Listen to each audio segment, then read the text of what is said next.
दशम राजनीति विज्ञान विषय आलोचना करिया।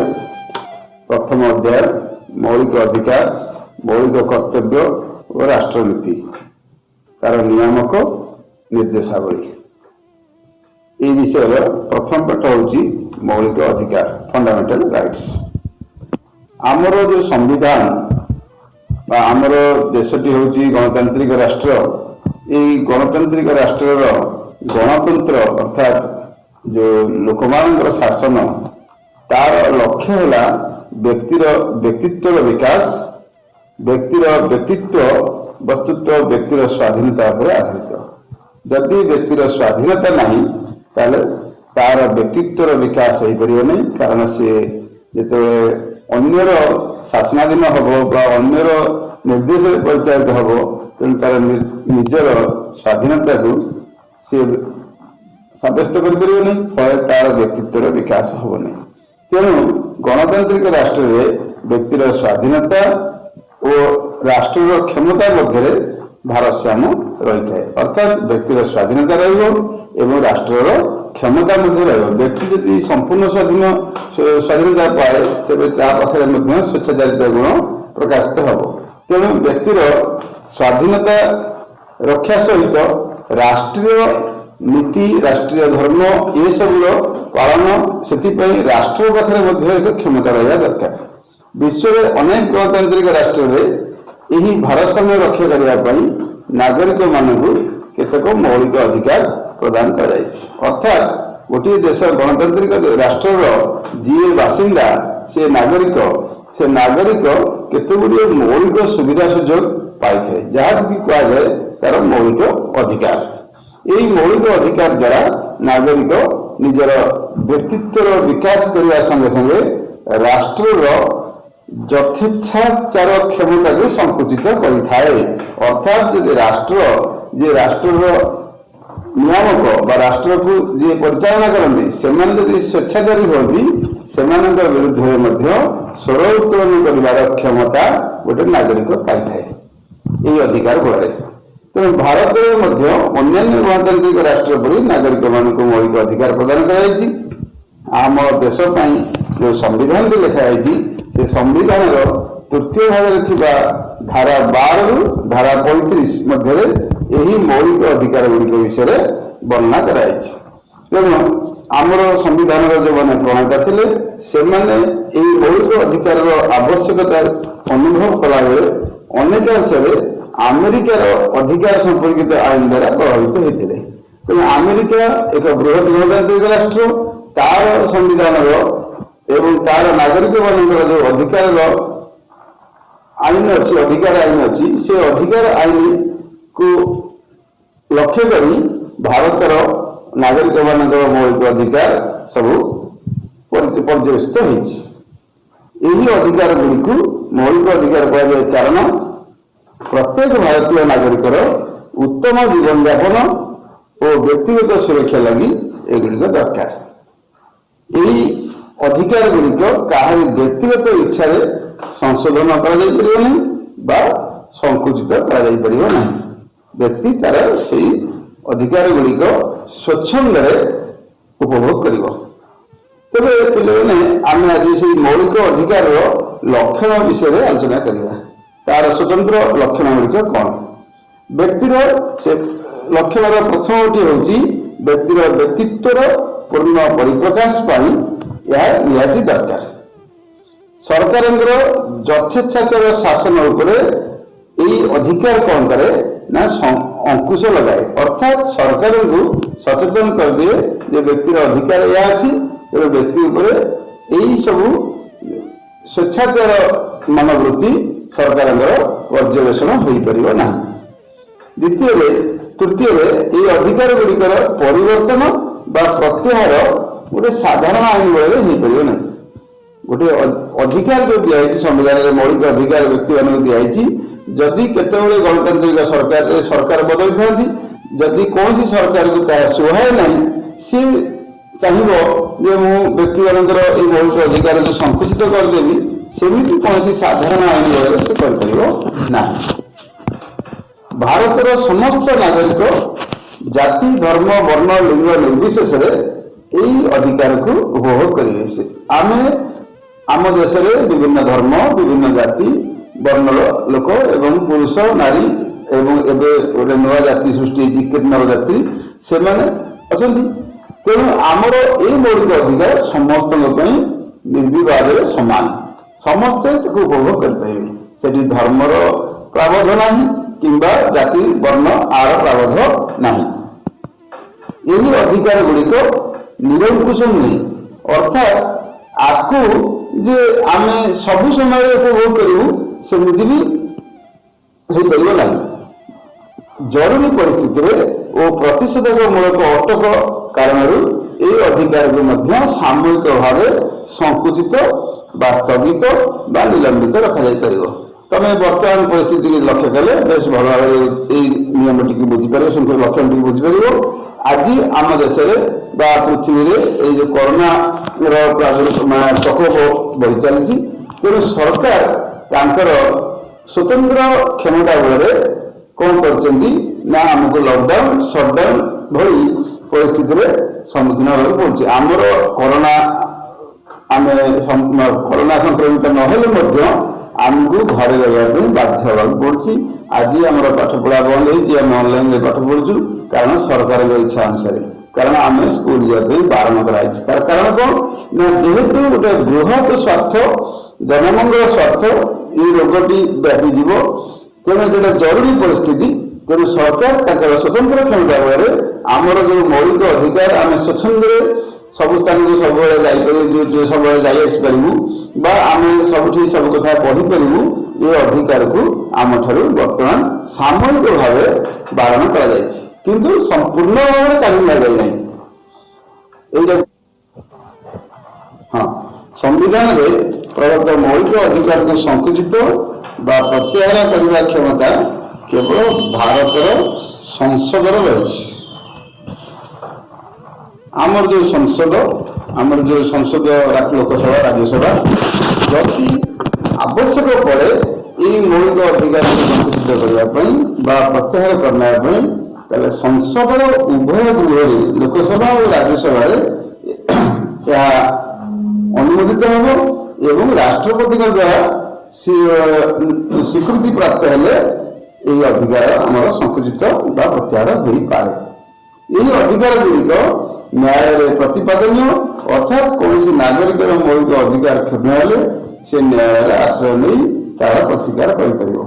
ମନେକର କୌଣସି ସ୍ଥାନରେ ପୋଲିସର ଜୁଲମ ହେଲା, କୌଣସି ଗୋଟେ ନାଗରିକର ଅଧିକାର କ୍ଷୁଣ୍ଣ ହେଲା ଭଳି ଅନୁଭବ ହେଲା, ତେବେ ସେ ନାଗରିକ ନ୍ୟାୟାଳୟରେ ଆଶ୍ରୟ ନେଇପାରିବ ଏବଂ ସେଠି ନ୍ୟାୟାଳୟର ବିଚାର ଅନୁସାରେ ସେ ତାହାର ଯଦି ଅଧିକାର କ୍ଷୁଣ୍ଣ ହୁଏ ତେବେ ସେଥିପାଇଁ ସରକାର ଏବଂ ସମ୍ପୃକ୍ତ ପୋଲିସ ସେମାନେ ଦଣ୍ଡନୀୟ ହେବେ ବା ଦୋଷୀ ସାବ୍ୟସ୍ତ ହେବେ। ତେଣୁ ସେଥିପାଇଁ ସେ ପ୍ରତିକାର କରିପାରିବ। ନାଗରିକର ମୌଳିକ ଅଧିକାରକୁ କ୍ଷୁଣ୍ଣ କରୁଥିବା ଯେକୌଣସି ଆଇନକୁ ନ୍ୟାୟାଳୟ ଅସିଦ୍ଧ ଘୋଷଣା କରିପାରିବ। ଯଦି କୌଣସି ଆଇନ ଆସିଲା ଏବଂ ସେଥିରେ ଦେଖାଗଲା ଯେ ନାଗରିକର ଅଧିକାର କ୍ଷୁଣ୍ଣ ହେଉଛି, ତେବେ ନ୍ୟାୟାଳୟ ଆମର ଉଚ୍ଚ ନ୍ୟାୟାଳୟ ତଥା କିମ୍ବା ଉଚ୍ଚତମ ନ୍ୟାୟାଳୟ ସୁପ୍ରିମକୋର୍ଟ, ହାଇକୋର୍ଟ ବା ସୁପ୍ରିମକୋର୍ଟ ମାଧ୍ୟମରେ ଆମର ଏହି ଆଇନକୁ ମଧ୍ୟ ସରକାରଙ୍କର ସେ ଆଇନକୁ ସଂସଦ ଦ୍ୱାରା ଅନୁମୋଦିତ ଆଇନକୁ ମଧ୍ୟ ଅସିଦ୍ଧ ଘୋଷଣା କରାଯାଇପାରିବ। ଏବେ ଆମେ ସେଇ ମୌଳିକ ଅଧିକାର ଆମର ତମକୁ ଗୋଟେ ପ୍ରଶ୍ନ ମଧ୍ୟ ଅଛି। 1978 ମସିହାରେ 44ତମ ସମ୍ବିଧାନ ସଂଶୋଧନ ଆଇନ ଦ୍ୱାରା ବ୍ୟକ୍ତିର ସମ୍ପତ୍ତିଗତ ଅଧିକାରକୁ ମୌଳିକ ଅଧିକାର ତାଲିକାରୁ ବାଦ ଦିଆଗଲା। 1978 ମସିହା ପୂର୍ବରୁ ଆମ ସଂସଦ ପ୍ରତ୍ୟେକ ବ୍ୟକ୍ତି ତାର ସମ୍ପତ୍ତି ରଖିପାରିବ, ଏଇଟା ଗୋଟେ ବାଧ୍ୟ, ଏ କଥା କରାଯାଇଥିଲା। ଫଳରେ କେହି ଭୂମିହୀନ ହେବେ ନାହିଁ ବା ତାର ସମସ୍ତ ସମ୍ପତ୍ତିର ସୁରକ୍ଷା ସରକାର ନେବେ। କିନ୍ତୁ ଯେତେବେଳେ 44ତମ ସମ୍ବିଧାନ ସଂଶୋଧନ କରାଗଲା, ସେଇ ଆଇନ ବଳରେ ଏ ଅଧିକାରଟିକୁ କଣ କରାଗଲା ନା ମୌଳିକ ଅଧିକାର ତାଲିକାରୁ ବାଦ ଦିଆଗଲା। ସୁତରାଂ ସମ୍ବିଧାନର ଧାରା 300 ଅନୁସାରେ ସମ୍ପତ୍ତିଗତ ଅଧିକାର ଏକ ମୌଳିକ ଅଧିକାର ନୁହେଁ। ତାମାନେ ମୌଳିକ ଅଧିକାର ହେଲେ ଜଣଙ୍କର ଯଦି ସମ୍ପତ୍ତି ଅନ୍ୟାୟ ରୂପରେ ବଢିଯିବ ତା ଉପରେ ସରକାର କିଛି ପଦକ୍ଷେପ ନେଇପାରିବେ। ଜଣେ ଅନ୍ୟାୟ କରିକି ଭୁଲ ବାଟରେ ଯାଇ ଅନେକ ସମ୍ପତ୍ତି ଯଦି ଠୁଳ କରେ ତାହେଲେ ମୌଳିକ ଅଧିକାର ହିସାବରେ ସେ ତାକୁ ସରକାର କିଛି ଦୋଷଯୁକ୍ତ କରିପାରିବେ ନାହିଁ। ତେଣୁ ତାକୁ ମୌଳିକ ଅଧିକାରରୁ ବାଦ ଦିଆଗଲା ଏଇଥିପାଇଁ ଯେ ଯେତେବେଳେ ଲୋକ ବ୍ୟକ୍ତି ତାର ମୌଳିକ ଅଧିକାରର ଦ୍ୱାରି ଦେଇ ଅନ୍ୟ ଅନୀତି ବାବଦରେ ଅନେକ ସମ୍ପତ୍ତି ଅର୍ଜନ କରୁଛି ଏବଂ ସେଥିପାଇଁ ସରକାର ବା ନ୍ୟାୟାଳୟ କୌଣସି ତା ପ୍ରତି ପ୍ରତିକାର ମୂଳକ ପଦକ୍ଷେପ ନେଇପାରୁନାହାନ୍ତି, ସେ ଦୃଷ୍ଟିରୁ ସମ୍ବିଧାନର ଉଭୟ ଗୃହରେ ଏହା ସ୍ୱୀକୃତି ହେଇ ସମ୍ବିଧାନ ସଂଶୋଧନ ମାଧ୍ୟମରେ ଏ ଆଇନଟିକୁ ମୌଳିକ ଅଧିକାରରୁ କାଢି ଦିଆଗଲା। ଅଧିକାରଟିକୁ ମୌଳିକ ଅଧିକାର ଲିଷ୍ଟରୁ କାଢି ଦିଆଗଲା, ତାକୁ ଇଚ୍ଛାଧୀନ ଅଧିକାରରେ ରଖାଗଲା। ମୌଳିକ ଅଧିକାର ଗୁଡ଼ିକର ପ୍ରକାରଭେଦ, କେତେ ପ୍ରକାରର ମୌଳିକ ଅଧିକାର ଅଛି ଆମର। ଆମ ଭାରତର ସମ୍ବିଧାନରେ ନାଗରିକ ମାନଙ୍କୁ 7ଗୋଟି ମୌଳିକ ଅଧିକାର ପ୍ରଦାନ କରାଯାଇଛି। ହେଲେ ସମ୍ପତ୍ତିଗତ ଅଧିକାରକୁ ସେଥିରୁ ବାଦ ଦେଇଦେଲା ପରେ ଆଉ ରହିଛି ବର୍ତ୍ତମାନ 6ଟି ଅଧିକାର ରହିଛି। ପ୍ରଥମରୁ ଭାରତ ସ୍ୱାଧୀନତା ପରେ ବା ସମ୍ବିଧାନ ପ୍ରଣୟନ ପରେ 1950 ପରେ ଆମେ ସମସ୍ତ ଭାରତୀୟ ନାଗରିକ 7ଗୋଟି ମୌଳିକ ଅଧିକାର ଉପଭୋଗ କରୁଥିଲୁ। କିନ୍ତୁ 1978 ମସିହା ପରେ ସମ୍ବିଧାନର 44ତମ ସଂଶୋଧନ ପରେ ସେଇଟା 6ଟି ଅଧିକାରକୁ ପଳେଇ ଆସିଲା, କାରଣ ସମ୍ପତ୍ତିଗତ ଅଧିକାରଟିକୁ ସେ ତାଲିକାରୁ ବାଦ ଦିଆଗଲା। ତେବେ ସେ ଯୋଉ 6ଟି କଣ ନା, ଗୋଟିଏ ହେଉଛି ସମାନତା ଅଧିକାର, ରାଇଟ୍ ଟୁ ଇକ୍ୱାଲିଟି, ସ୍ୱାଧୀନତାର ଅଧିକାର, ଶୋଷଣ ବିରୁଦ୍ଧର ଅଧିକାର, ଧର୍ମଗତ ସ୍ୱାଧୀନତାର ଅଧିକାର, ସାଂସ୍କୃତିକ ଓ ଶିକ୍ଷାଗତ ଅଧିକାର। ତେବେ ଆଉ ଗୋଟେ ରହିଲା ସାମ୍ବିଧାନିକ ପ୍ରତିକାରର ଅଧିକାର। ଆମେ ଗୋଟିଏ ଗୋଟିଏ ଅଧିକାର ବିଷୟରେ ଟିକେ ଆଲୋଚନା କରିବା। ସମାନତାର ଅଧିକାର କହିଲେ କଣ ବୁଝ ନା, ଏଇଟା ଧାରା 14ରୁ ଧାରା 18 ମଧ୍ୟରେ ନାଗରିକ ମାନଙ୍କୁ ସମାନତାର ଅଧିକାର ପ୍ରଦାନ କରାଯାଇଛି। ସେଇ ଯୋଉ ଧାରା 14ରୁ ଧାରା 18 ଭିତରେ ଉଲ୍ଲିଖିତ ହେଇଛି ସମ୍ବିଧାନରେ ଆଇନ ଆଗରେ ସମାନତା, ସମସ୍ତ ନାଗରିକ ସମାନ। ତେଣୁ ଆଇନଗତ ସୁରକ୍ଷା ସମସ୍ତଙ୍କ ପାଇଁ ସମାନ, ସେ ପୁରୁଷ ହଉ, ନାରୀ ହଉ, ହିନ୍ଦୁ ହଉ, ମୁସଲମାନ ହଉ ବା ଉଚ୍ଚ ଜାତି ହଉ ବା ନିଚ ଜାତି ହଉ, ସମସ୍ତେ ଆଇନ ଆଗରେ ସମାନ। ଆଇନ ପାଖରେ କେହି ନିଜର କେହି ପରର ନୁହନ୍ତି, ବୁଝିଛି। ଏବଂ ଆଇନଗତ ସୁରକ୍ଷା ସମସ୍ତଙ୍କ ପାଇଁ ଅଛି। ଜାତି, ଧର୍ମ, ବର୍ଣ୍ଣ, ଲିଙ୍ଗ ଓ ଜନ୍ମସ୍ଥାନ ଭିତ୍ତିରେ କୌଣସି ନାଗରିକ ପ୍ରତି ପାତର ଅନ୍ତର କରାଯାଇପାରିବ ନାହିଁ। ଅର୍ଥାତ୍ ଯେଉଁ ଆଇନ ଭାରତର ରାଜଧାନୀ ଦିଲ୍ଲୀର ନାଗରିକ ଉପଭୋଗ କରିବ, ସେଇ ଆଇନ ମଧ୍ୟ, ସେଇ ଅଧିକାର ମଧ୍ୟ ତାମିଲନାଡୁ କନ୍ୟାକୁମାରୀ ଅଞ୍ଚଳରେ ଥିବା ଲୋକ, ଭାରତର ଦକ୍ଷିଣ ପ୍ରାନ୍ତରେ ଥିବା ଲୋକ ମଧ୍ୟ ଉପଭୋଗ କରିବ। ସେଥିରେ ପାତର ଅନ୍ତର କରାଯାଇପାରିବ ନାହିଁ। କିନ୍ତୁ ଶିଶୁ, ମହିଳା, ଅନୁସୂଚିତ ଜାତି ଓ ଜନଜାତିର ଲୋକମାନଙ୍କ ପାଇଁ ଯେତେବେଳେ ଆବଶ୍ୟକ ପଡ଼ିବ ସେତେବେଳେ ସ୍ୱତନ୍ତ୍ର ବ୍ୟବସ୍ଥା ଗ୍ରହଣ କରାଯାଇପାରିବ। ଯଦି ଏଇ ମୌଳିକ ସମାନତାର ଅଧିକାର କ୍ଷେତ୍ରରେ ଦେଖାଯାଏ ଗୋଟେ ଶିଶୁ କ୍ଷେତ୍ରରେ ଗୋଟେ ବଡ଼ ଲୋକ ଆଉ ଶିଶୁ ଭିତରେ ଯେଉଁ ପାର୍ଥକ୍ୟ ରହୁଛି, ସେ ଦୃଷ୍ଟିରୁ ତାକୁ ଗୋଟେ ସ୍ୱତନ୍ତ୍ର ବ୍ୟବସ୍ଥା କରାଯିବ ଶିଶୁ ପାଇଁ ବା ମହିଳାଙ୍କ ପାଇଁ ବା ଅନୁସୂଚିତ ଜାତି ଜନଜାତିର ଲୋକଙ୍କ ପାଇଁ। ସରକାରୀ ଚାକିରି ତଥା ନିଯୁକ୍ତି କ୍ଷେତ୍ରରେ ସମସ୍ତଙ୍କୁ ସମାନ ଅଧିକାର ପ୍ରଦାନ କରାଯିବ। ଅର୍ଥାତ୍ ସେଠି ସରକାରୀ ଚାକିରି ଏଇ ଧର୍ମର ଲୋକ କରିବେ, ଏଇ ଧର୍ମର ଲୋକ କରିବେ ନାହିଁ, ଏଇ ଜାତିର ଲୋକ କରିବେ, ସେ ଜାତିର ଲୋକ କରିବେ ନାହିଁ, ସେମିତି କିଛି ବ୍ୟବସ୍ଥା ନାହିଁ, ସମସ୍ତେ ସମାନ। କିନ୍ତୁ ସେଇଥିରେ ମଧ୍ୟ ଉଲ୍ଲେଖିତ ହେଇଛି ଯେ ସମାଜର ଦୁର୍ବଳ ବର୍ଗ ବା ଅନୁନ୍ନତ ଶ୍ରେଣୀ, ଯେଉଁମାନଙ୍କୁ କୁହାଯାଉଛି ଅନୁସୂଚିତ ଜାତି ବା ଜନଜାତି, ସେମାନଙ୍କ ପାଇଁ କିଛି ସଂରକ୍ଷଣ ରହିବ, ସ୍ୱତନ୍ତ୍ର ସଂରକ୍ଷଣ ସେମାନଙ୍କ ପାଇଁ ରଖାଯିବ। କାରଣ ସେମାନେ ଅନ୍ୟ ବର୍ଗର ଲୋକଙ୍କ ସହିତ ତାଳ ଦେଇ ପ୍ରତିଯୋଗିତା କରିପାରିବେ ନାହିଁ।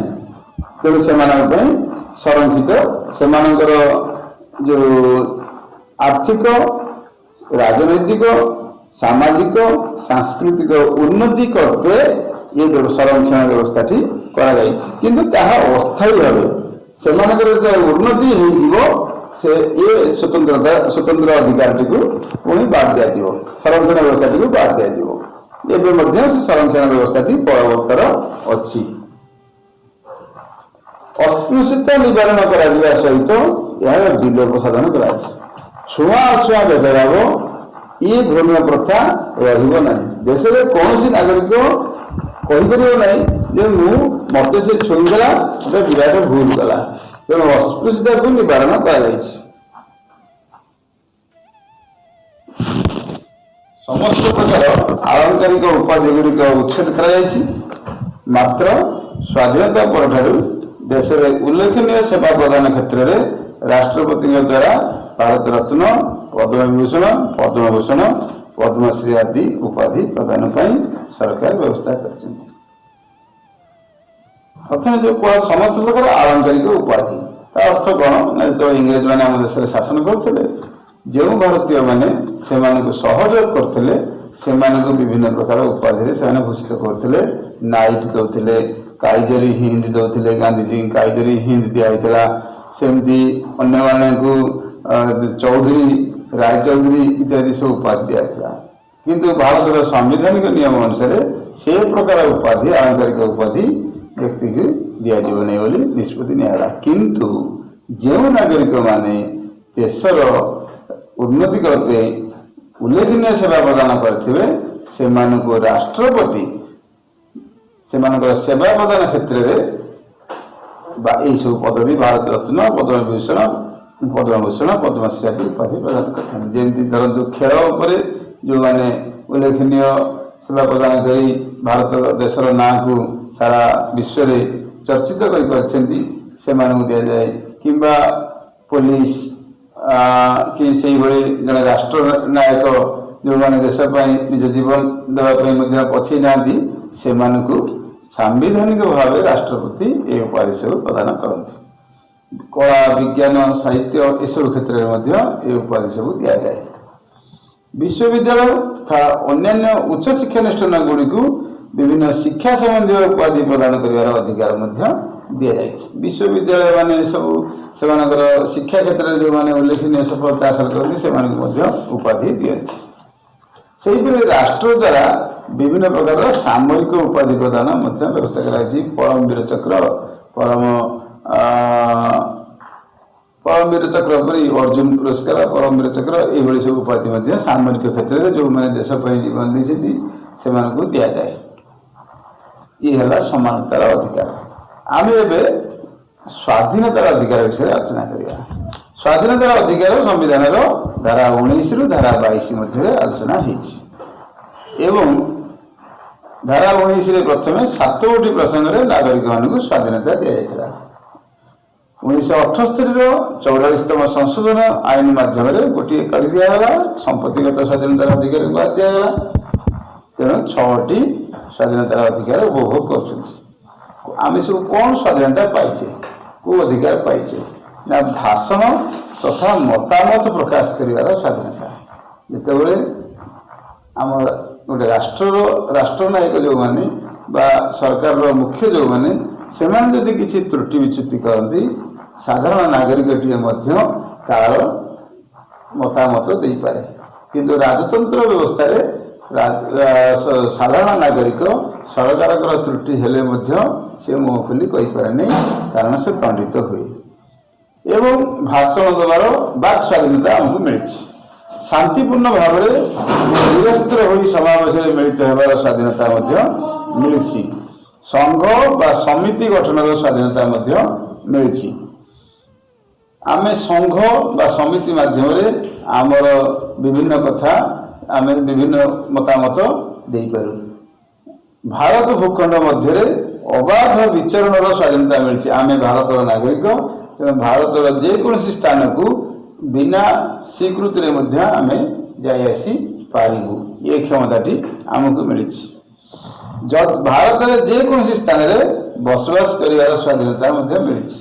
ଆମର ଆଜି ଓଡ଼ିଶାରେ ଆମେ ଅଛୁ, ଆମର ଇଚ୍ଛା ହେଲା ଆମେ କାଶ୍ମୀରରେ ରହିବୁ, କାଶ୍ମୀରରେ ମଧ୍ୟ ରହିପାରିବୁ। କିନ୍ତୁ ପୂର୍ବରୁ ଆମକୁ ଏଇ କାଶ୍ମୀରଟି ବାରଣ କରାଯାଇଥିଲା, କାରଣ କାଶ୍ମୀର ପାଇଁ ଗୋଟେ ସ୍ୱତନ୍ତ୍ର ସମ୍ବିଧାନ ଥିଲା, କାଶ୍ମୀରରେ ଆମକୁ ଅନୁମତି ମିଳୁନଥିଲା। ଏବେ କିନ୍ତୁ ଆମର ଭାରତ ସରକାର ସେ କାଶ୍ମୀରର ଯେଉଁ ସ୍ୱତନ୍ତ୍ର ସମ୍ବିଧାନଟିକୁ ଭାଙ୍ଗିଦେବା ଫଳରେ ଆମେ ଏବେ ମଧ୍ୟ କାଶ୍ମୀରରେ ବି ବସବାସ କରିବା ପାଇଁ ଯୋଗ୍ୟ ହୋଇପାରୁଛୁ।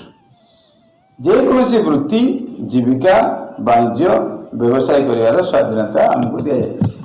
आम जेकोसी वृत्ति करूँ जड़े काठ काम करुच्ची सी तार भारत जेकोसी स्थान में जाई तार इच्छा कला से वृत्ति कर वाणिज्य व्यवसाय आम कर मात्र यही स्वाधीनता गुड़िक सी भी निरंकुश नुह आम मन इच्छा व्यवहार करें आवश्यक स्थले राष्ट्र ऐक्य निरापत्ता शांति और श्रृंखला रक्षा नैतिकता और विदेशी राष्ट्र सहित बंधुतापूर्ण संपर्क रक्षा दृष्टि सरकार न्यायोचित भाव में नागरिकर व्यक्तिगत स्वाधीनता को नियंत्रण करें आमर जदि सरकार आवश्यक पड़े राष्ट्रपति जरूरीकालीन परिस्थिति में व्यक्तिगत स्वाधीनता गुड़ी को निलंबित कर स्थगित रखा यही स्वाधीनता गुड़िक केवल देशर नागरिक मैंने उपभोग करेंगे कि आम अन्य देश आसुवा लोक मैंने आम देश को ये स्वाधीनता संपूर्ण भाव दि जाए संविधान धारा 20 में वर्णित होता व्यवस्था अनुसार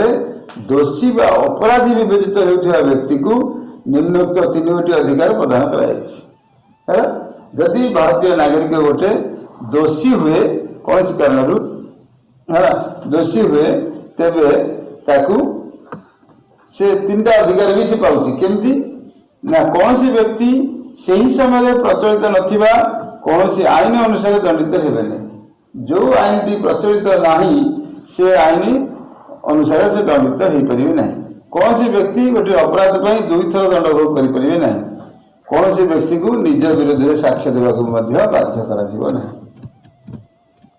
कौन बुझीगला 3टा कथा गोटे दोषी धर जड़े दोषी बोली पुलिस ताकू गिरफ्त कर नौची एवं विचारालय तार विचार होर गोटे दोष पाई से दंड पाउछि दंड पाइला बेले देखा मनकर गोटे छोटिया उदाहरण तुम बुझीपर जे आमर पूर्व गोटे आईन था शिक्षा अधिकार आईन आसी नाला शिक्षा अधिकार आईन 2010 रे आसिला 2010 पूर्व जड़े लोक पाठ पढ़ुना 14 वर्ष तल पिला स्कूल जाऊनी से की दोष दि जाऊ नाला से समय जदि कहीं विचारालय निए कहीं से शिक्षा ग्रहण करूना बोली बर्तमान 2010 जो आईन होती शिक्षा अधिकार आईन समस्ते शिक्षा ग्रहण करने बाध्य तेणु ये आईन बल से दंड दि जाता तार इच्छा ना से पाठ न पढ़ा कहीं किए बाध्य कर बर्तमान गोटे बिलो 14 वर्ष तल पिला जदि स्कूल न जाइकी कौन जगह काम करुए पुलिस किंबा सरकार दृष्टिगोचर हुए तेबे जी काम कराऊँच जी काम कराऊँच सी कहीं स्कूल जाऊनी से जो मैंने सब दोषी से दंडित हे किंतु 2010 पूर्व यही प्रकार दंड व्यवस्था क्या दंडित कर तेणु प्रचलित आईन है कौन सी व्यक्ति सही समय प्रचलित ना कौन आईन अनुसार दंडित हे मनकर जड़े लोक बर्तमान कम पाठ पढ़ी सी जा सरकार पाखे सरकार ना गोटे केस करे मु कहीं कम पाठ पढ़ी मत सरकार कहीं सुजोग देले नहीं जो केस कर